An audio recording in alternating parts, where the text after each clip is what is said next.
What's up, everybody? It's April Dawn. I'm here to do my Queen Sugar Season 2 Episode 8 review. This was the mid-season finale this week. Y'all, the show is just, it was so good. It took me from the highs to the lowest of lows. I had questions. I need answers, okay? And I got a lot of opinions. So let's go ahead and get started. So, I'm going to go pretty much along with the episode. I don't know if I'm gonna do every single thing, guys, because we don't need a whole recap. We all saw the episode. We know what happened. So let's just talk about how we feel about it, or how I feel about it. Charlie wakes up. She decided to go Team Natural. Hey, girl. Welcome to Team Natural. So she decided to do her little wash and go. You know what I'm saying? And we still haven't found out if Charlie is biracial. I personally think she's biracial. Okay? That's what I think, but I guess we'll find that out at some point later on in the season, or maybe next season. But Charlie gets up, her hair is curly, she goes to eat breakfast with Micah. Micah compliments her on her curly hair, and he mentions that he read the article. The article was really good, but it didn't talk about the divorce, so he kind of poses it in a way of like, okay, well, we didn't talk about the divorce. Does that mean it's still gonna happen? And she's like, the divorce is still happening. We're gonna make a second announcement, XYZ. He kind of deflates a little bit. At this point, I think that Micah kind of wants Davis and Charlie to get back together. And I told y'all, I think they're going to get back together. I don't think it's going to last, but I think at some point they're going to tangibly get back together. But I get into that later. So, Ralph Angel calls Vi. Y'all, when this was going on, I did the biggest eye roll. Listen, I love Ralph Angel. He's fine. He's really fine. He's really nice to look at and everything. Don't get me wrong. But last week, this boy was raging, screaming, hollering, yelling. He gonna do what he got to do. He don't need nobody for nothing. The very next week, you calling her, can't get in touch with Charlie because you need your payroll check. Child, I can't. Which one is it, Ralph Angel? Do you need them or do you not need them? Because just like I said last week, it's not like he can't do it by himself, but he's going to need the support of his sisters in order to accomplish that goal. And all that running around trying to be hard, talking about you gonna do what you gotta do. Child, you can't even make it 1 week. Can't even keep the lights on, okay? Without calling your sister. So why do all of that? I mean, stand up for yourself, but actually have a plan that you can follow through with. So I don't know, y'all. I love Ralph Angel, but I'm a little skeptical about him and Darla, but I'm going to get to that in a little bit. So he's telling Vi he needs the money for payroll. I mean, you know, he told him last week, but, you know, he didn't think that they was going to, you know, pull out of the farm. I mean, well, she like, well, I mean, you told him you didn't need nothing from him. You the one who told him that you was going to do what you thought was going to happen. I mean, so she like, listen, you know, I can tell her you trying to get in touch with her, but that's all I could really do. She gets off the phone with him in Hollywood. She's saying, you know, I don't really know what I can do. Violet, Hollywood is telling them, let them work it out between themselves. You know, you need to chill out. You need to slow down or whatever. And I believe that's like a sign for us to know that something is going wrong with Vi. Because he said something about you worn out. She was like, I ain't worn out. I ain't worn out. He was like, that's all you going to take from that whole thing I just said, that I said you was worn out. I ain't worn out. So I'm like, don't she sound like everybody grandma? And my mama, for sure. Okay, never tired, never need help, always okay. I ain't going to the hospital, blah, blah, blah. And now my mama just had emergency surgery a few weeks ago, y'all. And it's because instead of going to the doctor when something was chronically wrong, she just ignore it, take some pain pills, and keep going on with your day. But you cannot do that. You have to go to the doctor. Y'all got insurance. Go to the doctor. Go to the doctor, people. All right, so Remy and Charlie, Remy comes to tell Charlie that the farmers have read the article and they're upset about it because they feel like their farm is at risk while she's trying to find herself, because a lot of the article, I guess she did take some time with the writer and talked about her vulnerability and her not knowing exactly, you know, why she's here and, you know, trying to discover, you know, things on her journey. And she just tells him, I'm being honest about my uncertainty about everything that's going on. And he was like, well, they feel like their farm is at stake, you know, yada, yada, yada. So apparently they done got all worked up. So she says, well, call them for a meeting and, you know, we'll get together and talk to them. So, okay, Blue and Ralph Angel are together, and Blue, oh, I love Blue. Blue is always worried about, like, whether or not he did something wrong. You know, he always think he did something wrong. I love him. But, you know, I love him and Ralph Angel's relationship because Rob Angel is like so sensitive to his son, and I love the fact that he never lies to his son. Like he don't tell Blue lies.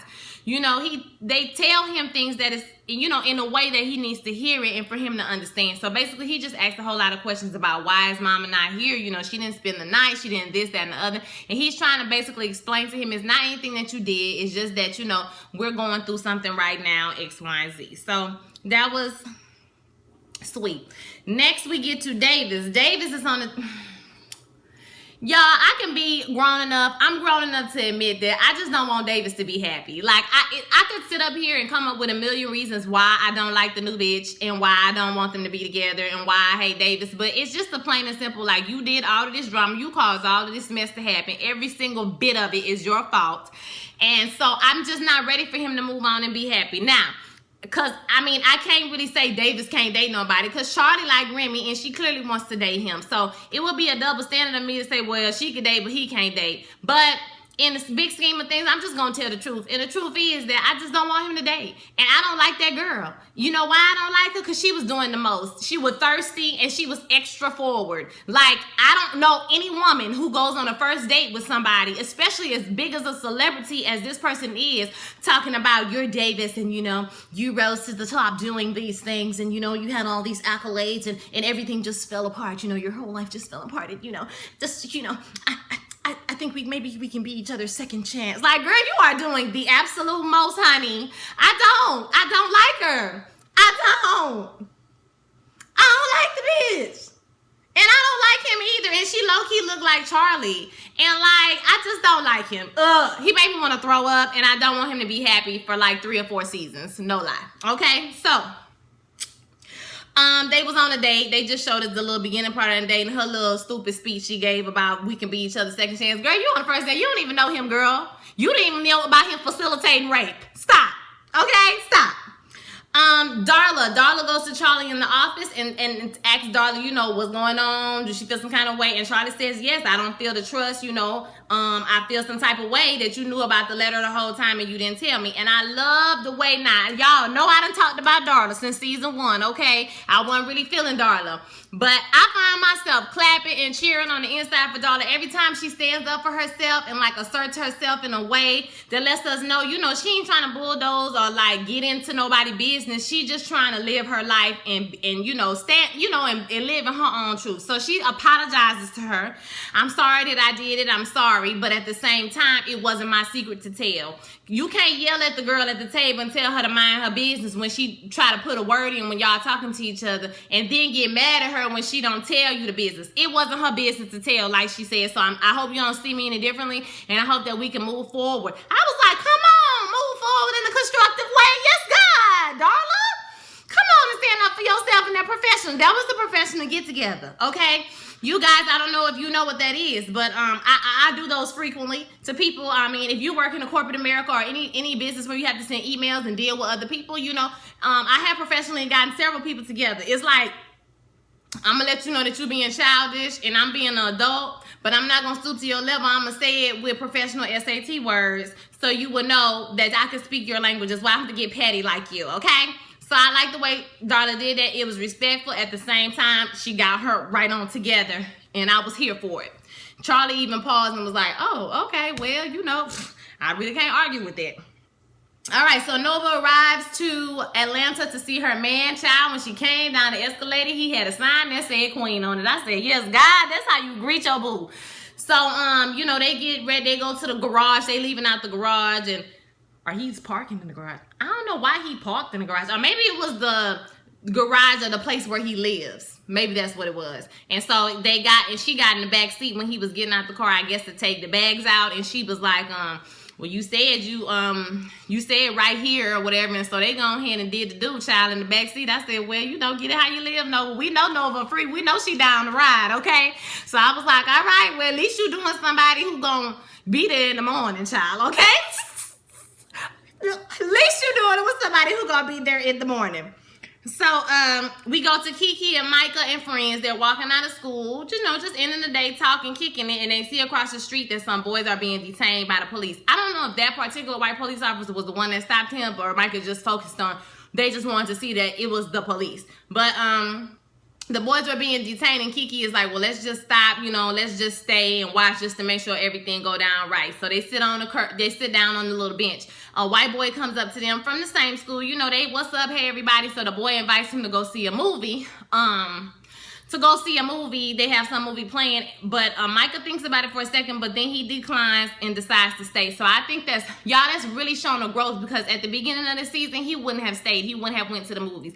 It wasn't nothing wrong with the white boys. They were nice white boys, but this is a good example of privilege.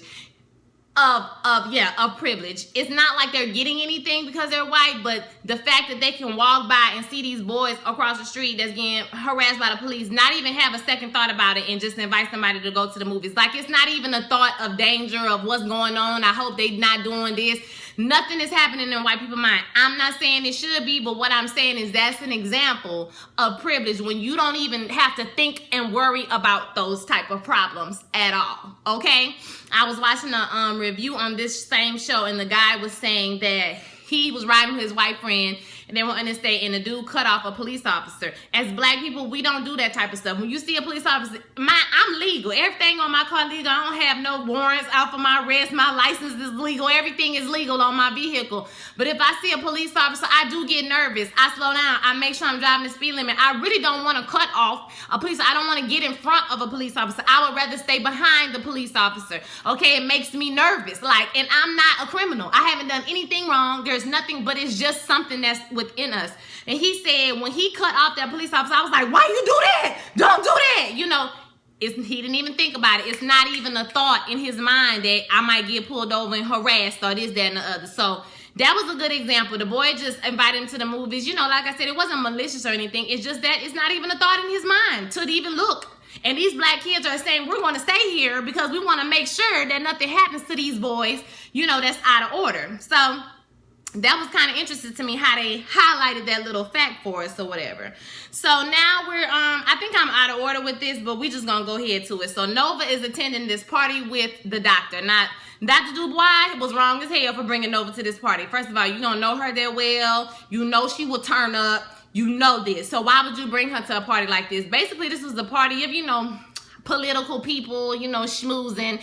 And then you had like somebody who was, I'm assuming when he met Nova that he was like, he writes for a paper too, but or website or something that's like an alt-right situation. So whenever they sit down to dinner, they start talking about these different things. And, he starts talking about immigration, people who are worthy of having the American dream. And she's going back and forth about who determines who is worthy.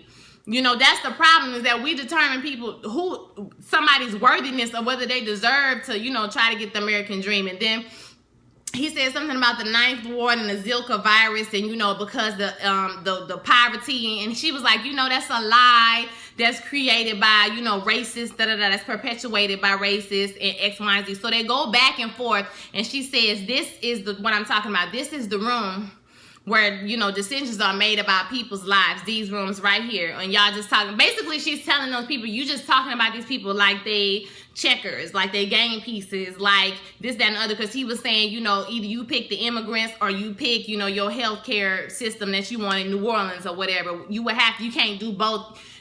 You can't do both, so you would have to pick. And she's thinking like, these are people's lives. This is not like some cards, on the deck. Like, these are people's lives you're talking about. And these type of decisions are made like this every day, which is why I'm just going to go ahead with the whole storyline. At the end, when Dr.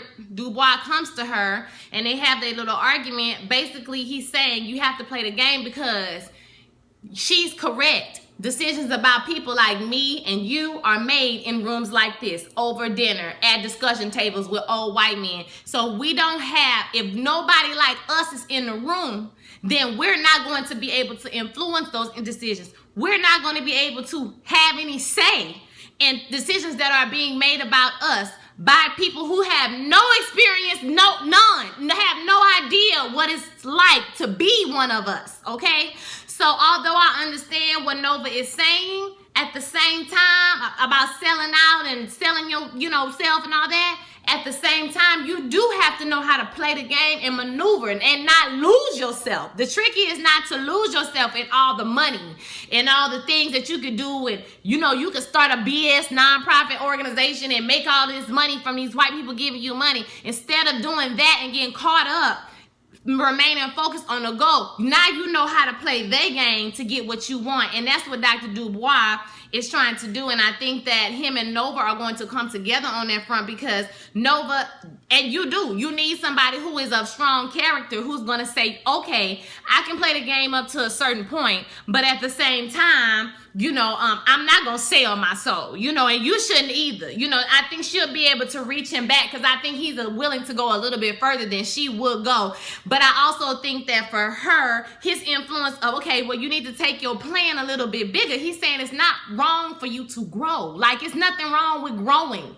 because her little protests and her cars and everything, they cute, but they're not really doing nothing. She needs to take her message bigger. And she got upset with him because she thought he was trying to make her change. He was like, no, I want you to be yourself, because a lady at the end of the table works for CNN and she would love to have you on the show and X, Y, Z. It's like she gets so upset when she's asked to expand a little bit beyond her comfort zone or what she feels. So just like on Insecure, when the woman was talking about magical thinking and thinking how things should be and what you should be doing, maybe you should think about your life being a different way, or doing your, getting to your goal a different way than you thought you should. Okay, Nova? So I like them together, and I feel like they're going to work out pretty good together as partners, because when he came at the end with his plan and everything, that was real good. So we might as well talk about Vi, because let me tell you something. Vi got her together, and I was here for it. When she was like, girl, everywhere you go, you just be looking for problems. All you know how to do is run. You had a problem here, so you ran there, and you made a problem there so you can run back over here. If you have something good, and y'all, this is a word. She spoke a word to the people. You hear me? Hallelujah. She spoke a word. Yes. Speak. Vi. She said, when you get something good in this world, you need to hold on to it with love and not with desperation. I said, yes, God, you better tell us. Hey, Vi. Yes, Vi. Yes.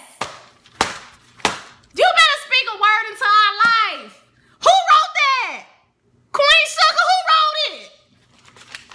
Jesus. She changed my whole life right there. So, yeah.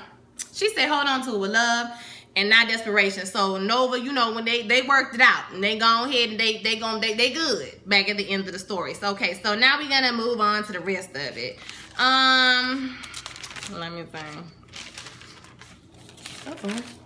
I had skipped 2 pages. The farmers meeting. So Charlie comes to the farmers meeting. They express themselves, and she expresses herself in a beautiful monologue about her dad bringing her to the farm. Basically, she tells them, I'm in it for the long run, for you, for me. St. Joel is written on my heart. It's my home now, and we're all in this together. And they all pray for her. The best part about that scene was when Prosper came up and was like, all right, y'all cool niggas, y'all good, y'all satisfied? I mean, okay, it seems to me that God, or this girl, has been called to do this work. And that was like the stamp of approval we were waiting on from Prosper from the beginning of the damn series, because Prosper did not see it for nobody, okay? He ain't seen it for nobody ever. So to get him to say that, for him to say that to her, you can tell it's kind of swelled up her chest a little bit more. It made her a little bit more secure, and it gave her that support. They prayed, y'all, at the end, because I was like, they ain't gonna leave without praying. I knew it before they even started praying. I was like, they gonna pray before they leave, because that's how we do.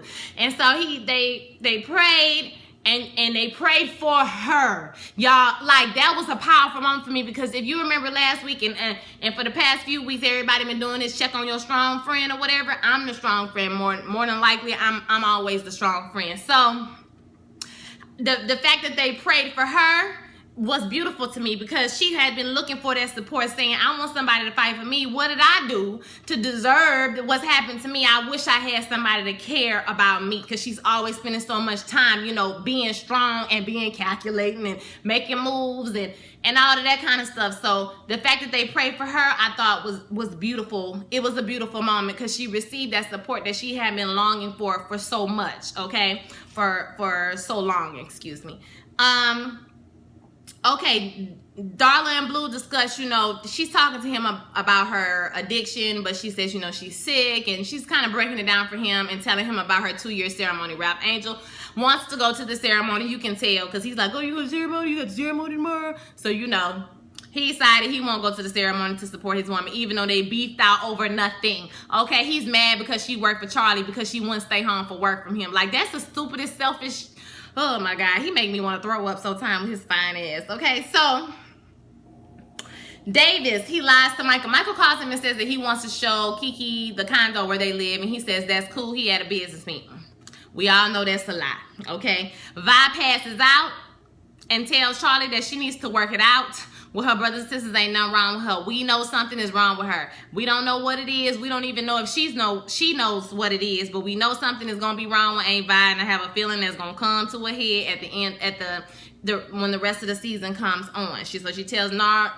She tells Charlie, and you know, you need to work it out with that hard-head ass brother and your stubborn sister. You know, y'all need to work that out. That's the only thing that's bothering me. So just a little foreshadowing. Is gonna be something wrong with Vi. I already know it. Y'all better stop playing with Auntie Vi, because one thing I damn know is she will not die.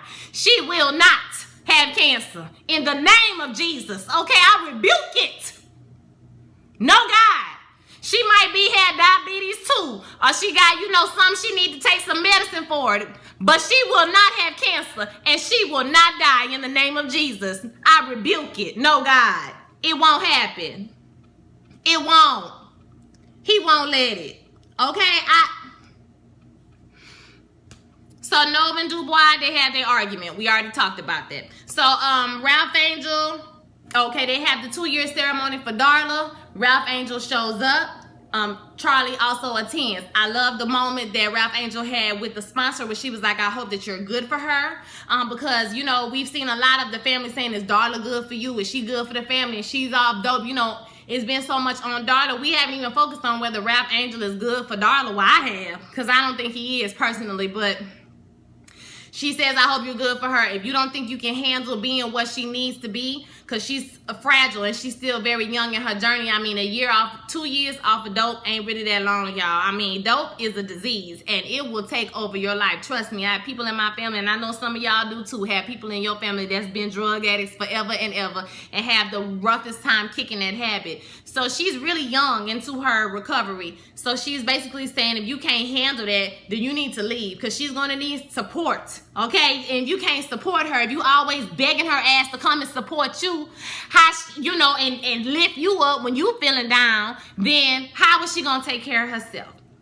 And we'll talk about that at the end. Okay, so then him and Charlie talk, and basically he's like, well, I didn't know if you was gonna take me off of payroll or not. You know, I just wanted to make sure, you know, if I can get my check, because I need to be cool with my parole officer. And she like, I'm your sister, you know what I'm saying? I would never like mess over you like that when you would go to jail. And he was like, well, I didn't know what you was gonna do. I couldn't get in touch with you, X, Y, and Z. And she's just like, look, you know, we family. You know what I'm saying? Like, I ain't gonna never leave you stuck out like that, no matter what's going on between us or whatever. So that was good of Charlie, but it couldn't have been me, boo. It couldn't have been me. That's all I got to say, because you wasn't gonna holler and yell at me and tell me you don't need my money for nothing. You don't need me for nothing. You gonna do it by yourself. And then the next week you begging and crying for money. No, it couldn't have been me. But Charlie's a good person, and you know, it's the right thing to do. It is the right thing to do, okay? I'm just petty like that, okay? But it is the right thing to do. So Nova goes to complain to Vi. Vi got her together. We already talked about that. Micah and Davis. Whew, my God. So we finally find out what happened to Micah, and it's similar to what we thought was gonna happen. We thought it was gonna be a lot worse. Everybody, I know we all concurred pretty much that we thought it was gonna be like Micah was gonna get sexually molested or raped or something like that. But it was something that was, well, you could say almost, if he was assaulted. I don't know if that qualifies sexual assault. I guess maybe it could, you know, but he was definitely assaulted by the police officer. So Micah confronts Davis in the restaurant. He sees Davis in the restaurant with the girl. He goes in there, he confronts him. You know, you got another one already. You lie, you this, that, and the other. So, you know, Davis is like, you need to calm the hell down. We in public, and, you know, you being rude to this woman or whatever. So Micah is like, F you, whatever. So he walks out, he leaves. And later at home, Davis comes into the room, and he says, you know, you had the door locked all day long. I've been trying to get up in here. You know, why haven't you opened the door? And he's like, what? Who the hell you talking to? Don't talk to me like that. You know, they go back and forth. So he says, Micah says, look, everything that's happening is your fault. I want my family back. You know, if everything that's happening, if we moved here, it's your fault. You know, the divorce is your fault. And if I wouldn't have got that car and got pulled over, that's your fault too. Everything is your fault. And so Davis hones in on the police, like, why would you mention getting arrested by the police? And he said, so you know what happened. And so Micah does not want to tell. He don't want to tell, but he finally tells. So basically, he got arrested. He got pulled over. Well, we saw that he got the gun pulled on him. When the police officer handcuffed him, put him in the back seat, he said the police officer started was being nice to him. And so he said, I tried to tell him I was your son, but he didn't believe me. He said when they got to the police station, he kept driving past the police station. And then he started being mean and saying he don't like uppity talking niggas. And he don't like this and that and the other. So he gonna put something in his mouth because he looked like he grew up with a silver spoon in his mouth. So I'm like, please, please, please, Jesus, tell me this man ain't put his penis in his boy's mouth. I would die. I would have died, child. But he drove him to an alley. He says he made him get out the car and get on his knees, and he put the gun in his boy's mouth and pulled the trigger.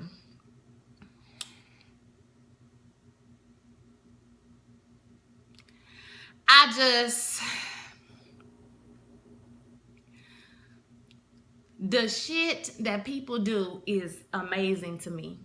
Okay, the amount of insecurity you have to have within yourself to want to dominate someone like that. That's why I said it could almost be sexual assault, because just like rape is not about sex, it's about power. That was about power. I wanted to show you that I have power on control. I'm gonna make you get on your knees like you're gonna suck my penis, but I'm gonna stick a gun in your mouth like a penis, and I'm gonna pull the trigger. You know, it wasn't no bullets in the gun. He did it to mess with the boy. I just could not believe it. And I know this is going to affect Micah for a long time. It's going to be interesting to find out if Davis will tell Charlie, if he won't tell Charlie. I'm not exactly sure. He might just keep it as a, you know, this is between us moment, and not include Charlie in on the story. I'm not exactly sure how that's going to turn out. But my God, y'all, I just want to hear your thoughts because, oh my God, that is, I couldn't imagine being a 60-year-old. Do y'all know that the boy that plays Micah, okay, this is a light moment after that heavy moment. The boy that plays Micah is only 1 year younger than Kofi. That's crazy, right? That baby face on this little boy is so real, okay?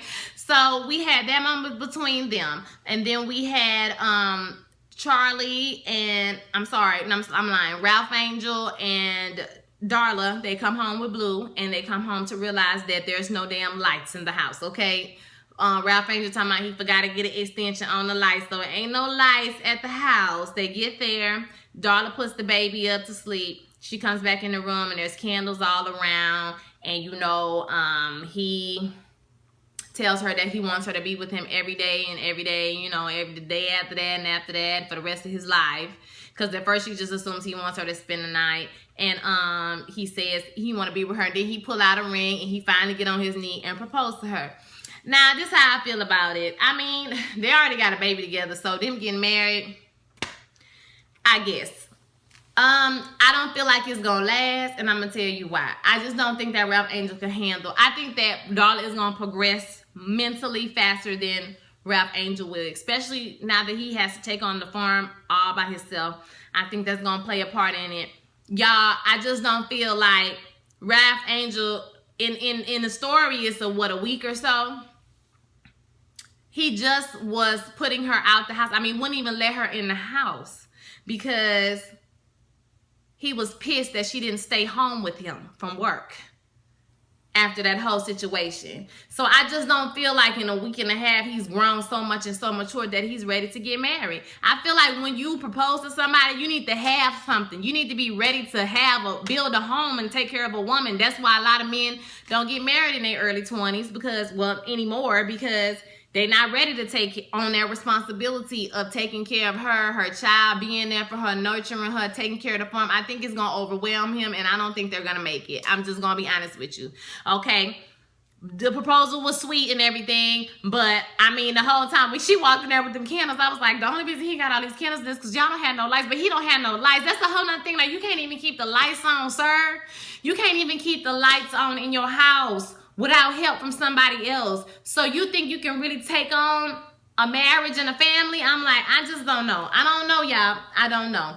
I'm not saying that he can't do it. I'm hoping that I'm wrong, okay? I just want to say that. I'm hoping that I am wrong about it and that Ralph Angel's going to step up to the plate and they're going to be good and he's going to be supportive. I think that he saw himself. Now, I do think he realized the error of his ways, especially when the sponsor was speaking to him.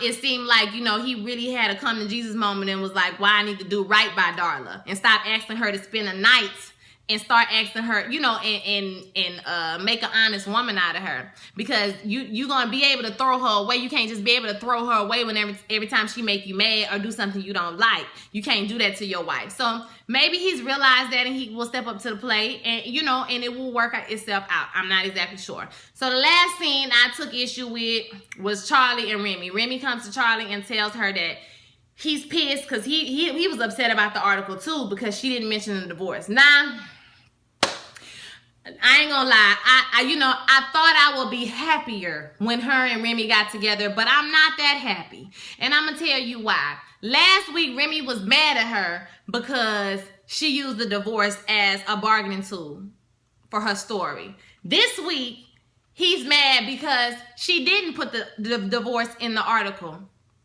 and use it as the bargaining tool. But I was under the impression anyway in the first place that she was going to do an exclusive with him later on about the divorce and it wasn't going to be in that article, if that makes any sense. So I didn't expect for it to be in the article in the first place. But she was just giving him her strategy because she wanted him to write, you know, the article a certain way. So it's just like with him, he got too many damn expectations. You mad? My thing is, you went through this whole damn spiel showing the pictures, the damn shrine you got to your wife and saying that you didn't know if you was ready to move on and, you know, you need some space and you need to figure out and you was trying to do this all at the beginning of the season. Now you pissed every time she don't do something you don't want. I'm sorry, but it made me uncomfortable to see Charlie begging this man to be with her. It made me uncomfortable. When she said, don't you want to be with me? And he said, I don't know. I'd have been like, when she said, I'm calculating, but I'm not calculating with you. After that point, the please be with me, please try, and all that crying and begging, I wasn't here for it. I'm sorry, because I don't feel like she did anything wrong for her to be crying and begging Remy to be with her. I'm sorry, what has she done to Remy? She hasn't done anything to Remy but make decisions about her own life. This is a woman who came from LA all of a sudden because her husband cheated on her, daddy died. She's not on your timetable as to when she's ready to discuss her divorce to this huge basketball player star who just was involved in this huge scandal. He don't determine to me when you say you ready to get divorced, when you say you're not ready to get divorced. Those are all decisions that don't have shit to do with Remy. Okay, but he seems to be mad about everything. I'm sorry. It wasn't like they were screwing and she was just like, I don't want to tell nobody. It wasn't none of that going on. I don't know if maybe they was together that one time. I'm not exactly sure. If they was together once or twice, I'm not sure. But whatever the case may be, they weren't carrying on no relationship. Period. So I'm confused as to why she crying and begging this man to be with her and telling him to give her a chance. Why? I didn't like it. I didn't like it at all. I felt like she could have been vulnerable and said whatever she needed to say and asked him to be with her without begging and crying. I just didn't like it at all. And I would love to hear what your thoughts are about that scene because I didn't like it. I really felt uncomfortable with her begging like that. I was like, why are you begging this man? Why are you crying and saying, please, try, just please try? I'm like, girl, what? Because y'all know damn well in real life, if you beg somebody to be with you like that, that man would not want to be with you. He would be like, girl, I don't know. You know what I'm saying? You crazy. Are you too needy? Same thing with Davis and homegirl at dinner. You damn well know if you told somebody that on the first day, let's be each other's second chance, you would never hear from that man again because that's creepy. If you told me that, you would never hear from me again. So that means you done researched me, you know all my business. And now you talking about we could be each other a second chance on a girl? What? No, child, no. So that whole begging scene with Remy, like I said, I really thought I was gonna be more happy that they got together, but I really was like, girl, no. Like, please try, please. No, that's not gonna work for me. So we'll see what happens, you know, the next part of the season. It's all good pretty much right now. Everybody just breathing and taking their place and, you know, whatever they're trying to do. Everything is cool. So you know stuff gonna hit the fan when we come back for the rest of the season. So I want to hear your thoughts. Don't forget to like, comment, subscribe, share my video, turn on your notifications because sometimes my video be late as hell, okay? Y'all have a blessed week. Peace.